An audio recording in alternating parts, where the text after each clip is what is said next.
우리가 이 부분을 이렇게 봤을 때 유량, Q, 유량 면으로 봤을 때 저 유량 영역 이라는 표현을 쓸 수가 있겠죠. 그럼 맥동은 고유량 영역에서 발생해요? 저유량 영역에서 발생해요? 저유량 영역에서 발생을 해요. 그걸 얘기한 거예요. 여기가 이쪽으로 갈수록 고유량 영역이 되는 거죠. 그래서 서징은 저유량 영역이고요. 곡선으로 봤을 때 산고곡선이라는 표현을 써요. 이게 지금 산처럼 생겼잖아요. 산. 그죠? 산처럼 생긴. 산고곡선이라는 표현을 쓰고요. 산고곡선의 어디에서? 상성부에서. 그리고 오른쪽으로 가면서 올라갑니까? 오른쪽으로 가면서 내려가요? 우상곡선이에요? 우하곡선이에요?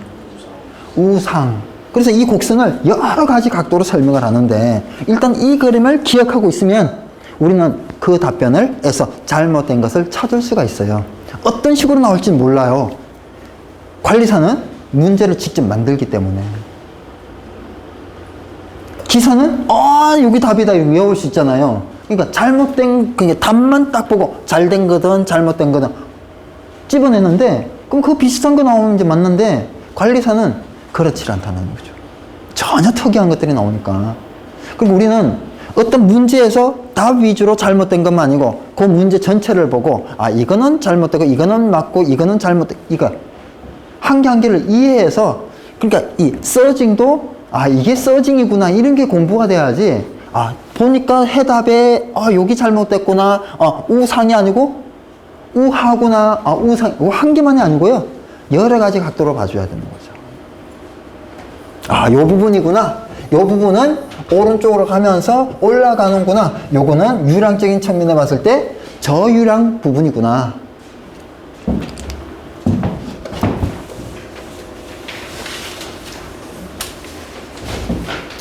자, 여기에서 여기 그죠? 이 부분은요 이렇게 보면 이 부분은 자 Q가 커집니까? Q가 적어집니까? 여기에서 일로 갈수록 Q가 커져요? 적어져요? 커집니다. H가 커져요? 적어져요? H가 커졌어요? 적어졌어요? 커졌습니다. H도 커져요. 그래서 여기에서 여기로 갈 때는 Q도 커져야 되고 H도 커져야 돼요. 두 개 다 커져야 된다고요? 힘들겠죠? 자, 여기에서 예를 들어서 여기 점이다 라고 하면 여기에서 여기 점은요 Q는 어떻게 될까요? 여기에서 여기 Q가 커지죠? 근데 H는 어떻게 돼요? H는 적어지죠. Q는 커지는데 H는 적어져요. 그죠? 예, 여기에서 이쪽으로 갈 때는 힘들까요? 안 힘들까요? 상대적으로 안 힘들죠. 그죠? 이게 힘들다 보니까 이렇게 가다가 힘들다 보니까 여기까지 못 가고 다시 내려갔다가 힘드니까 다시 내려갔다가 힘드니까 다시 내려갔다가 그런 거예요. 저는 이걸 볼 때마다 뭐가 생각이 나는가 하면요 옛날에 실제 경험이 있는데 이렇게 평지고 이렇게 언덕배기가 이렇게 있고 또 평지예요. 이렇게까지 짐을 싣고 이렇게 해서 여기서 보면 막 달려갑니다. 실제 실화 제가 이렇게까지 짐을 싣고 실제 쫙 가는데 여기까지 갔다가 못 올라가니까 어떻게 해요? 다시 내려가요. 그래서 여기까지 다시 갔다가 다시 한 번 가요. 또 못 가. 다시 내려가. 어떻게 하다 보니까 이렇게 가니까 이제 계속 가는 거죠. 얘도 왔다 갔다 하다가 여기까지 가면 어쩌다 가면 이제 계속 가는 거예요. 맥동현상 그런 거고요. 그래서 발생 원인이 양정 곡선이 산고 곡선이고 곡선의 상성부에서 운전했을 때인데요. 우리가 터빈 펌프 있죠? 볼루트가 있죠? 그죠? 이 두 개 펌프가 이 곡선면에서 봤을 때 어떤 특성이 있는가 하면요. 얘는 올라갔다 내려가고요. 좀 과장을 했어요. 보르트는 일반적으로 내려가기만 해요.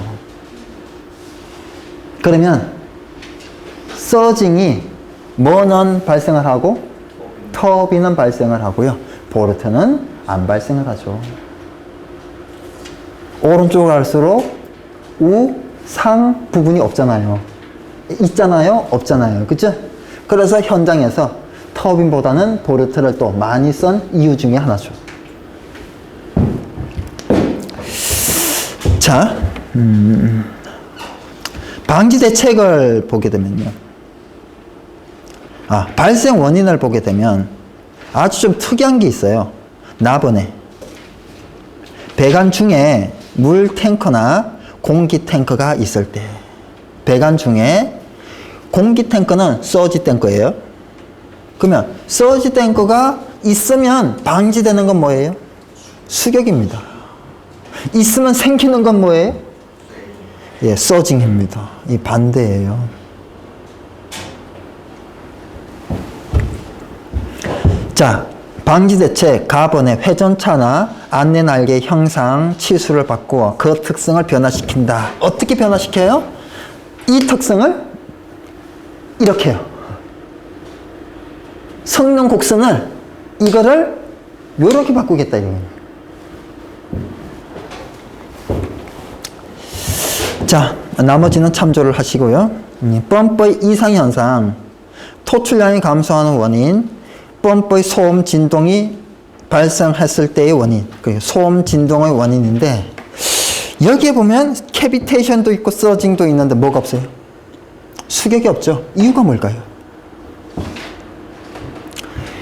캐비테이션은 펌프에서의 현상이에요.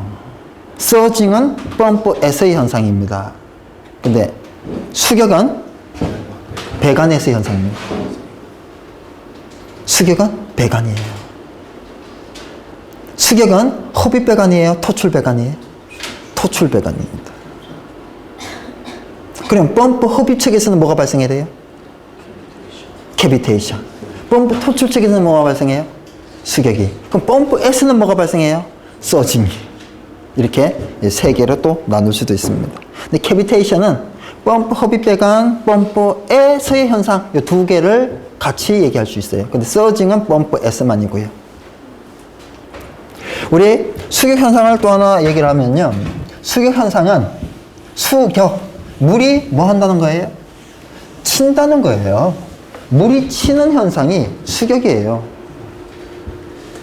자, 펌프 토출책에 뭐가 있어요? 개폐 밸브가 있고 체커 밸브가 있어요. 그죠? 이 체커 밸브가 서모 렌스키 체커 밸브라고 하죠? 그죠? 이 서모 렌스키 체커 밸브를 반드시 쓰시오라는 소방법이 없어요. 근데 그냥 써요. 왜요? 서모 렌스키 체커 밸브가 뭐 하기 때문에? 수격을 방지하기 때문에 라는 표현을 써요. 근데 조금 더 자세히 들여다보면요. 수격이 진짜 방지가 되냐. 수격으로 인해서, 예? 이 수격으로 인해서 펌프가 수격을 받게 되면 펌프가 고장이 나니까 그것을 방지하는 거냐. 서머렌스 체크 밸브가 없으면 이 토출책에서 발생한 수격이 이제 어떻게 발생하는가 하면 펌프를 막 돌려요. 그죠? 돌립니다. 그럼 돌리면 여기에서 수격이 발생해요. 이쪽에서. 근데 펌프를 막 돌리다가 갑자기 정지를 하잖아요. 그러면 가득 물은 가려고 하고 얘는 이제 안 올리려고 하니까 가득 물은 가려고 하는데 안 올리니까 이 부분에 뭐가 생겨요? 진공이 생기거든요. 진공. 부합이 생겨요. 즉 수주 분리 현상이 발생한다는 표현을 씁니다. 수주 분리 현상이 발생을 해요. 뭔 얘기인가 하면요. 물에 기포가 생기는 현상이 발생하는 거예요. 여기에 물만 있던 게, 그러니까 물만 있던 게 압력이 낮아지니까 여기 공간이 생기는 거예요. 이걸 수주 분리 현상이라는 표현을 씁니다. 즉 압력이 대단히 낮아진 부분이 생기니까 압력이 높고 압력이 낮으니까 위에서 이제 어떻게 돼요? 치겠죠. 그죠? 칩니다.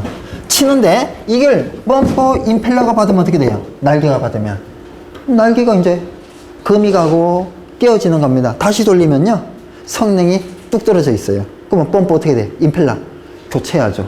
그래서 한번 성능 시험 한번 할 때마다 어떻게 해요? 범퍼 교체해야 되거든요.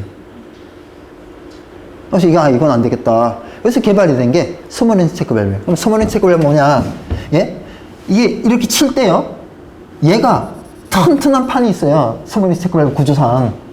이 튼튼한 판이 수격을 받아요. 그래서 꽝꽝 소리가 나긴 해요.